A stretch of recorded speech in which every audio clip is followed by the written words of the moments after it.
So we are dealing with a very interesting paragraph that was asked in 2016 JEE Advanced. So this one is based on a lot of concepts of inertial, non-inertial frame and circular motion. So let us begin with the paragraph.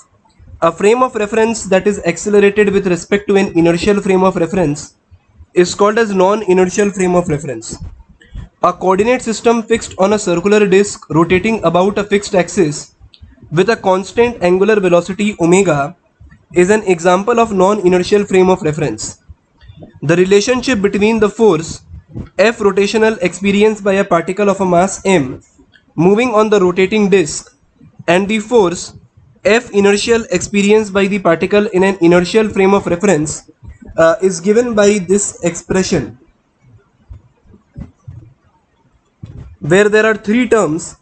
The first one is F inertial, then it is 2m v cross omega followed by m omega cross r cross omega, where v rotational is the velocity of the particle in the rotating frame of reference and r vector is the position of the particle with respect to the center of the disk. Now consider a smooth slot along a diameter of a disk of radius r rotating counterclockwise with a constant angular speed omega about its vertical axis through its center. We assign a coordinate system with the origin as at the center of the disk, the x-axis along the slot and y-axis perpendicular to the slot and the z-axis along the rotational axis omega k cap. A small block of mass m is gently placed in the slot at the position vector r at t equal to 0 and it's constrained to move only along the slot.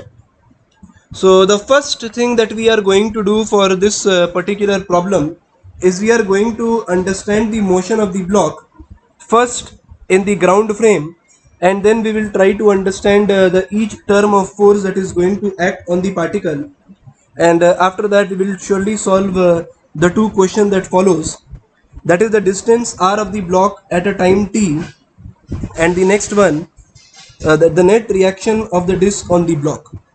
So if we begin solving this problem, so let us first of all consider or assign the coordinate system. So I am once again drawing the disk. Now it is having a slot made in it in this direction, and it is rotating with an angular velocity omega in the anti-clockwise sense or the counterclockwise sense. And initially the block is placed at a distance of r by 2 from the center of the rotating disk. So the first thing that we are going to do over here is we will be assigning a coordinate system which the question has already assigned us.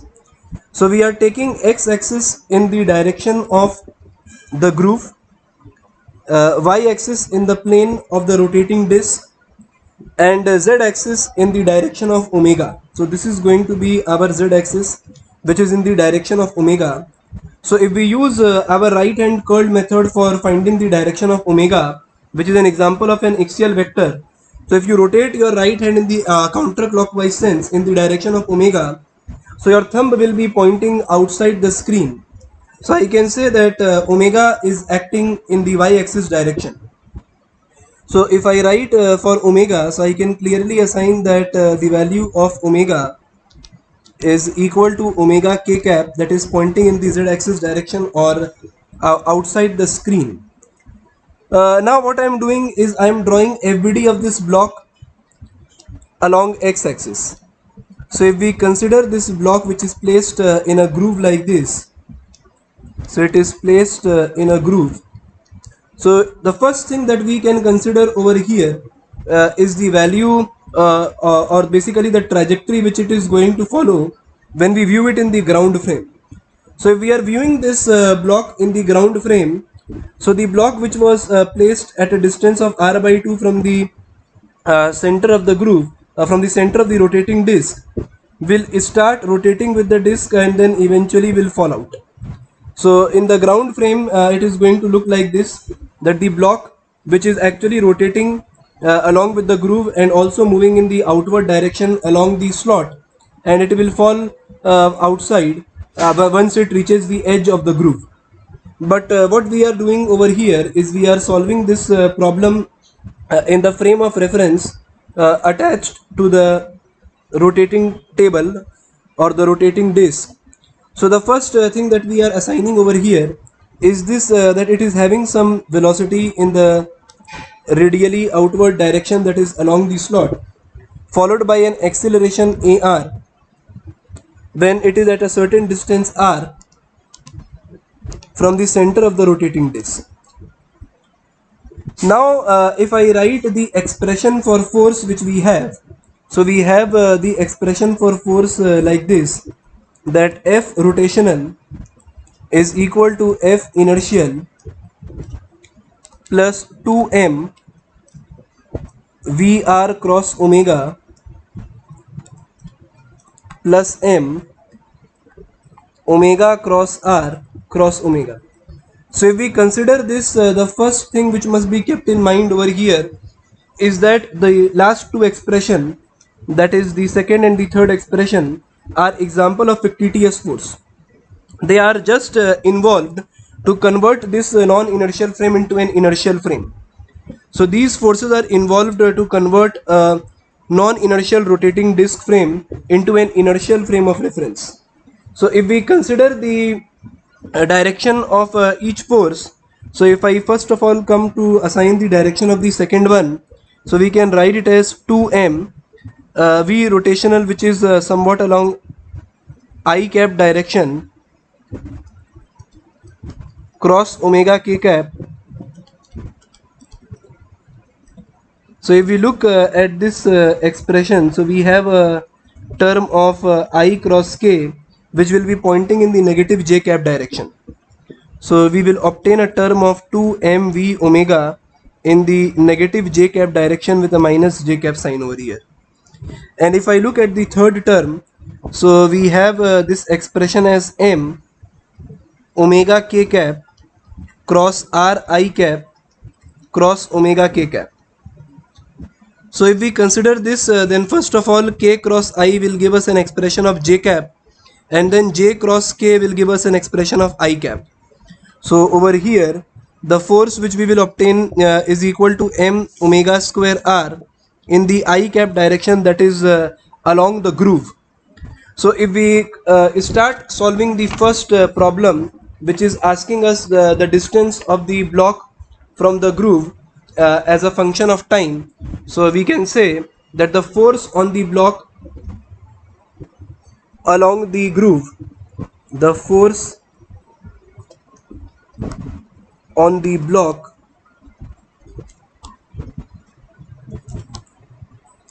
along the groove, so this force is identified as m omega square r, which we assign it as ma. So from here we obtain an expression for acceleration, that is acceleration is equal to omega square r. So now we wish to solve this expression. So in order to solve this, I am writing a as dv by dt, which is equal to omega square r. Now since the right hand side term is a function of r, so I am changing this in this form, dv by dr dot dr by dt is equal to omega square r. So if we solve it using this expression, so we have dr by dt replaced as v, so we can write it as v dv is equal to omega square r dr, and now we can integrate both sides. So on integrating both sides, we have the expression in this way, that the value which we are going to obtain is, initially the block was gently placed at r by 2, so there was no velocity in the x-axis direction, and after traveling a certain distance r along the groove, we say that the velocity which it attains is equal to v. So if we solve this expression, we will obtain v square by 2 is equal to omega square r square minus r square by 4, and hence there will be r square by 2 from integration of r dr. So we can chop this 2 off, and the value of velocity which we obtain is equal to omega root over r square minus r square by 4. Now the question is not asking us the velocity, but it is asking us the distance parameter. So I can write this v as dr by dt, which is equal to omega root over r square minus r square by 4. So if we solve this expression, we can write it as dr, all the term of r on the left hand side will be in denominator, r square minus r square by 4 is equal to omega dt. So if we integrate both sides, so on integrating both sides, the expression is going from r by 4 to r. At a certain position r we are taking. So at a certain position small r, and it is taking time from 0 to t. So if we solve this expression, so we will obtain it as r plus root over r square minus r square by 4 is equal to r by 2 e to the power omega t, and the final expression for r can be written as r by 4 e to the power omega t plus e to the power minus omega t. So we obtain this as the first answer for our paragraph where the position vector is asked. So if we look at the problem over here, we have r by 4 e to the power omega t plus e to the power minus omega t. So that is the first option is absolutely correct. So post this question, the next part which is asked over here is the net reaction of the disk on the block. Now to understand this, let us go back to the expression of force which we had. So this was the expression of force which we had, and if we understand the direction which we have already assigned, that is x, y and z axis direction, so the reaction force that is going to act will be because of the weight which the block is exerting in the negative k cap direction. So for the weight which is acting in the downward direction, the reaction force that is going to come against the weight is going to mg in the positive k cap direction. So this is the first reaction force which we have identified over here. This is the weight component. So the weight of the block is acting in the negative z axis direction, and as a result of which the reaction force is acting in the positive k cap direction. So we have the first term as mg k cap, which is easier to understand. Now the next reaction force which the groove is going to act is because of this force which we identified in the j cap direction. So because of this force which we identified in the j cap, in the negative j cap direction, a reaction force will be acting in the positive j cap direction. So if I calculate this value for the reaction force, so this is going to serve as the another reaction force which we will obtain as something along positive j cap direction. So to obtain this expression, let us start working on this formula which we have 2mv omega j cap. So in order to obtain the expression for v, we begin by solving this expression for position as a function of time. So position as a function of time is already with us as r by 4 e to the power omega t plus e to the power minus omega t. So the expression for velocity can be written as dr by dt.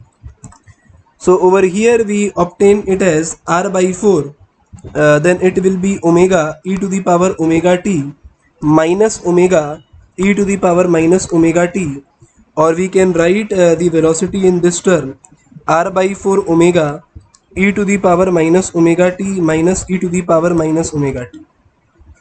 So now the reaction force which we have identified, which we have identified in the positive j cap direction is given by 2m v r omega. So if we put this value over here, so we will obtain the expression in the j cap direction which I am referring as r2. So we have it as 2m r omega by 4 e to the power omega t minus e to the power minus omega t into omega. So from here we obtain this term as m r omega square by 2, and then we have e to the power omega t minus e to the power minus omega t along j cap direction. So we have identified two reaction force, one because of its weight which is acting in the plus k cap direction, and the another one is because of the second term of force which is identified as mr omega square by 2 e to the power omega t minus e to the power minus omega t. So the total reaction force can be written as R total can be written as mr omega square by 2 e to the power omega t plus e to the power minus omega t in the j cap direction, and the weight component mg in the positive k cap direction. So this is the complete expression for the reaction force which we have. And if we look at the options, option B is correct. That is, we obtain the term mr omega square by 2 e to the power omega t plus e to the power minus omega t j cap plus m omega k cap. So if I once again summarize you with this problem, so the three terms of force which we have, I can name you this force. This force is regarded as Coriolis force. This term is regarded as Coriolis force, which is an example of a fictitious force when we are solving the problem for circular motion and non-inertial frame of reference. So with this we come to an end of our discussion on circular motion.